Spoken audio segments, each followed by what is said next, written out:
Don't sell yourself short. I almost guarantee you with every person who's listening to this, you have some kind of skill, you have something in your background you could leverage in one way or another into an online product or course that others would pay for.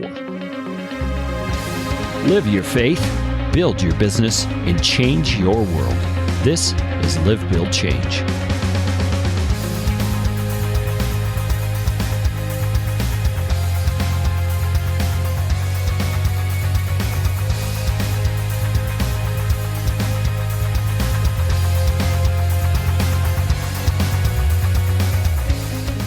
Hey, Live, Build, Change community, glad to have you back for another one of our weekly episodes of the Live, Build, Change podcast. We are all about talking about and teaching ourselves how to live our faith in Jesus Christ in a radical, real, sold-out way. Not just going to church, but living it day in and day out. We're about building a business that can change our world, and that's the change part. And that building a business part is something that could be on a very small scale, like side income, that just fuels the paying off of your debt and putting you in a better position to be able to change the world. But either way, we're here to help in the Live, Build, Change community. Now, today, I want to talk to you about Finances 101, essentially. It's some things I've been thinking through that actually are a little bit outside the box of what I was taught to think when I first was taught about budgeting and finances and things like that. And they're things that, I guess, thoughts that came to me as I was reading a classic book from the 80s called Rich Dad, Poor Dad. It's by a guy named Robert Kiyosaki. And the book is written basically in two scenarios where Robert talks about growing up in Hawaii, and he had his biological father, who was a tenured professor at a university. And this other guy he calls his second dad, which was really his friend's dad. And he was more of an entrepreneur. And he talks about the different ways these two dads viewed finances and viewed getting ahead in the world and viewed things like jobs or companies and employment and those kinds of things. And the takeaway that I want to talk to you about today is this thing about how we view finances. Now, most of us have been taught, and I'm with you on this, this is how I was taught to think of finances, and this is how I have thought of finances up until the point I read Robert Kiyosaki's book. And it's this kind of a mentality. Okay, you've got income and you've got expenses, and your goal is to ensure that your expenses are always less than your income, right? So you're making more money than you're actually spending. Okay, now that's wise, okay? I mean, that's the whole Dave Ramsey thing, is you want to make sure your expenses are less, and if you do have debt, you want to pay it off really fast with that extra that you're making, and part of Dave Ramsey's whole shtick is to get an extra job to do that, and I've talked about that, having a side gig of some sort that brings in more revenue to pay off any kind of debt that you have. Okay, that's great. That's wisdom. That's good. For as far as it goes. I feel like it doesn't go far enough now that I've kind of gotten these new ideas into my head. And the new ideas are that there's not just two columns on your financial chart. There's not only income and expenses. There's two other columns that you need to be aware of, and those are called liabilities and assets.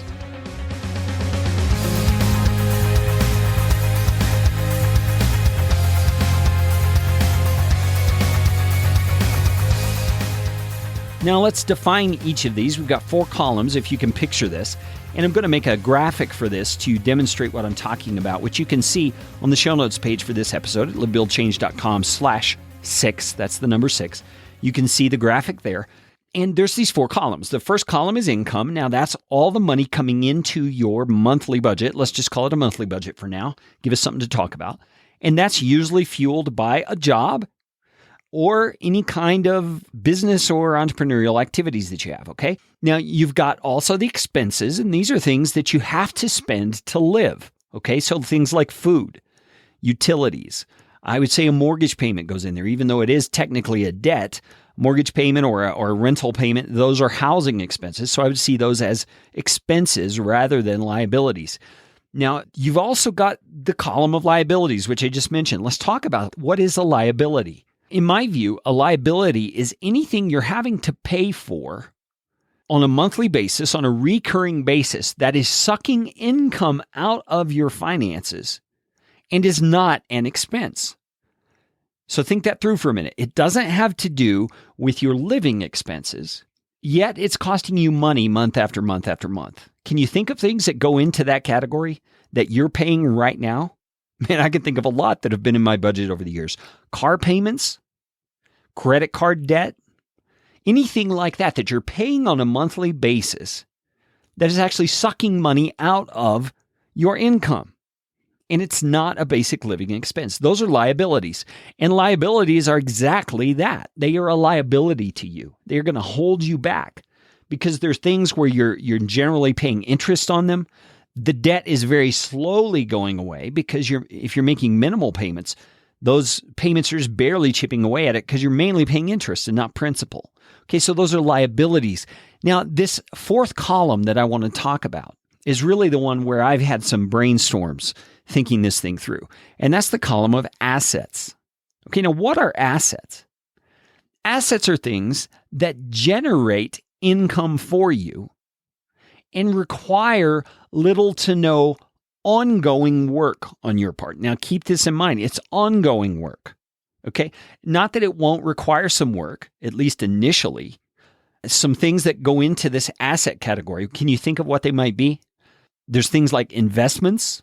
Okay, so in the stock market, in a company, in bonds, things like that, real estate, any kind of investments that actually generate income for you, like a rental property, those are assets because they're bringing money into your income category more than the expense it takes to maintain that asset. Okay, so like what I mean by that is this: a rental property is going to require you to spend some money, some expenses, to keep the property in good shape, to find new tenants, to evict people if you have to do repairs, all those kinds of things. But if the income is more from that asset than it takes you to maintain the asset, then it truly is an asset because it's adding income to your income statement, all right? Other assets could be a business or, say, an online course that you build. I'll just tell you a little story right here. I was blessed enough by the Lord to create an online course for the mortgage lending industry back when I was transitioning out of the pastoral ministry into the entrepreneurial space and trying to figure that whole thing out. I was becoming a loan officer and I took this test and I realized this test is really hard to study for. Even with a master's degree, it's one of the hardest tests I had ever taken in my life. And so I got the idea while I was studying for the test to create this video study methods course to help people pass the test. And it's full of all kinds of valuable material to help people who don't take tests well do well on this test. Okay, and so I created that particular course. It's been up for a little over 3 years now, and that thing continues to generate money for me every single month to the tune of $2,000 to $3,000 every single month. And that's nothing to sneeze at, huh? Now, I'm not telling you that to impress you. I'm telling you that to impress upon you that when you have an asset built up, it definitely brings something beneficial to your life because that money is cash flowing right into my income column every single month. And I had to do a lot of work at the beginning to build that course. And I have to do work occasionally to tweak it when regulations change that affect the content that's in the course, or when, like recently, I had one of the plugins on my website went bonkers and started putting wrong answers as right answers on the quiz. And so I had to figure that whole thing out and come up with a new plugin and figure it all out. And it's taken a considerable amount of time. But within 3 years, it's been very minimal amount of time overall that I've had to put into that. So that's definitely an asset. Now, a business, just a normal business, can be an asset as well if you are building the business in such a way that it can run without you involved in it most of the time. So you've got managers, you've got contractors, you've got people in place, a team that runs the particulars of the day-to-day operation, and you just kind of give it some oversight. That kind of a business is definitely an asset because it's bringing the income into your income column, but it's not requiring this ongoing heavy level of work that, say, a 9-to-5 job would. So let's go back and review. You've got these 4 columns. You've got income, expenses, liabilities, and assets. And yes, you want to keep your expenses well below your income, and you want to avoid taking on liabilities, and you want to build assets. The natural question becomes, how are you going to build assets? I mean, no, we don't have money trees growing in the backyard, and most of us don't receive an inheritance from a rich uncle or something that's going to give us money we can start building assets. How do you do that? Well, the first way is like I've been talking about with that video course. You figure out a way to take your experience, take your expertise, take the knowledge that's already in your head, and create something that other people will see as being valuable enough that they will exchange money to purchase that thing that you've created. That's really what the free enterprise system is all about, is you create something that another person will freely give you money for because they see it as being valuable to them. That's exactly what this course is that I've described to you. So there's a lot of people I talk to who say, well, I don't have anything in my background that is specialized enough or important enough that I could build a course out of it. And there's nobody that would really want that. Let me just tell you, don't sell yourself short. I almost guarantee you with every person who's listening to this, you have some kind of skill, you have something in your background that you could leverage in one way or another into an online product or course that others who are further back on that road of expertise than you are would pay for. I guarantee you there's something you could do. And if you're interested in coming on this podcast, recording a session with me where you and I kind of brainstorm where you've been in life and the kinds of things you could create to be online things that could generate those assets for you coming into your income column. Hey, I would love to do that. You can reach out to me, Carey, Carey, at livebuildchange.com, and we can just record a brainstorming session. You don't have to be all polished, and you don't have to know anything about the online internet space right now. It would just be a great example, a great case study for us to talk that through for everyone else to listen. I believe you would benefit from it, and I think lots of other people would benefit from it. So if you're interested in that, give me that email, shoot me that email, and let's talk.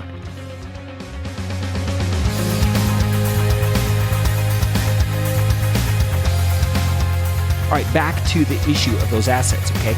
Now, the other way, which would be like stocks or buying real estate or purchasing mortgage notes or all kinds of things that can fall into that asset category, those do require some upfront money initially, don't they? And by the way, let me backtrack here for a minute. The course thing is going to require some upfront money too, but it's minimal. I mean, it is minimal. I mean, for $150, $200, you could have that course online. So don't let the money keep you from thinking that there's something you could do, because you could get it done with just a minimal investment. Now, these other kinds of investments, back to the investments I'm talking about, the real estate, the things like that, those do require money. So how do you get the money to do that? Well, there are people out there who would tell you use other people's money. So you get partners, so to speak, who come in with the financial part, and then you're going to do the other part. Hey, that is a valid model. That is something that can be done. But in my mind, at this point in my journey, at least, those are risky ventures, because especially when you're starting out, because you're developing your skill and you're taking someone else's money to do that with. And to me, that's risky because you're putting their money at risk. You can't guarantee them a payback. And let me just say this, in any kind of investment or thing like that, you can never guarantee the money, but you can at least have some skills built up where you feel pretty confident that you're going to get the return for that investor, okay? So that whole thing is one way to do it. I don't recommend it, at least not right now in my journey. I would not feel comfortable doing that because I don't have the skill in those kinds of areas like real estate and things like that to make sure that I would be able to get a return for my investors. But there is another option. There's something else that you can do. Now, if you think about those columns we talked about, if your income is higher than your expenses, you're going to be having at least a small amount of what we might call excess income every month.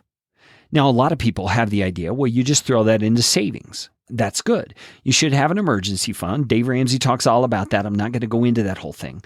But an emergency fund only needs to be so big. And once you've got that emergency fund set up, what are you going to do with the rest of that money? Well, that's where you start taking those funds and you put them maybe into a savings account initially, but that savings account is earmarked or designated to be your asset building account. And when you get a certain amount that you feel good about, you research and you decide, where am I going to put this that it can start generating asset money for me, income for my monthly income. Am I going to put it into a rental property? Now, that's going to take a pretty sizable chunk of income to be able to have enough excess over time to buy a rental property. So you want to think that one through. Maybe it's stocks, maybe it's some bonds, maybe it's mutual funds you want to start investing in. And all these things have their level of risk. And I must throw in a disclaimer here. I am not a financial advisor. I'm just thinking through scenarios right now. So if you're going to do any of these things, hey, get professional advice from people who can really help you. If you need a financial advisor, I've got a client who would be a great fit for most people who listen to this podcast. So just let me know about that and I can make that referral.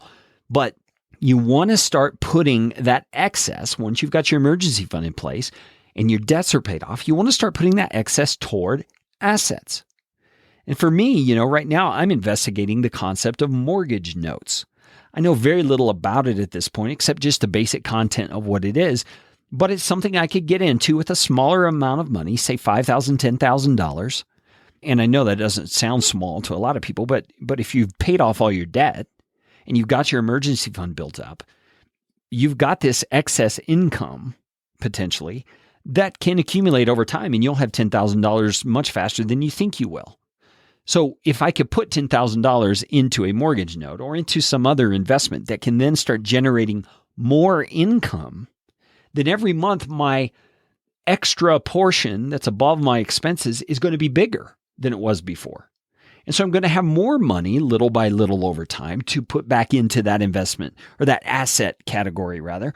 And then it's going to fuel my income, which will then get larger again. And you see where this is going. You're setting up a funnel of sorts that is fueling assets that are generating money into your income column so that your income is growing, your monthly income is growing. Now, let me just say, a lot of people are really tempted at this point to let their expenses creep up and match their income. They'll say, oh, I can afford that car payment now, or I can afford that whatever now. We see my take on this, and I believe it's a pretty biblical take, is that you can't afford it unless you can buy it in cash and it does not affect you, financially speaking. So in other words, you're able to pay cash for that thing and it doesn't dip into your monthly expenses. It doesn't affect the assets that you've already determined you're going to be building. It's just extra money that you truly can do that. Or it's something you've earmarked for that and you've planned toward saving the money for it. Those are times when you can really afford something. So be careful. Now, I understand as your business grows, your expenses are going to grow. You're going to have business expenses and things like that. And that's all par for the course. But again, your assets from that business should be generating more income than the expenses are costing, if that makes sense. Now, this is all just stuff that's on top of mind for me. I'm thinking all the time now about good stewardship of the income God has given me is not just paying all my expenses and saving a little. That's not what good stewardship is. That qualifies as good stewardship, but that's not all it is. Good stewardship is also avoiding liabilities and building assets. And as those assets grow, I'm able to grow more assets, which then creates more income. And then I'm able to start thinking about changing the world with the money those assets are generating to my monthly income.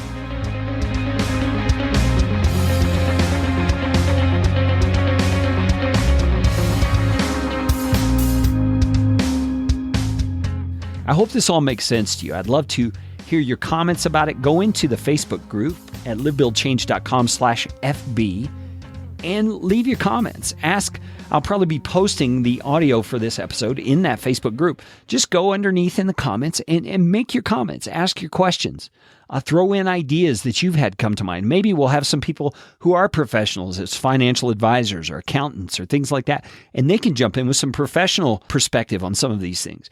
But this whole thing of 4 columns to your financial picture, you've got the income, your expenses, your liabilities, and your assets. I want you to start giving that some thought. Look at the graphic that I put on the webpage at livebuildchange.com/6, and that's the number 6.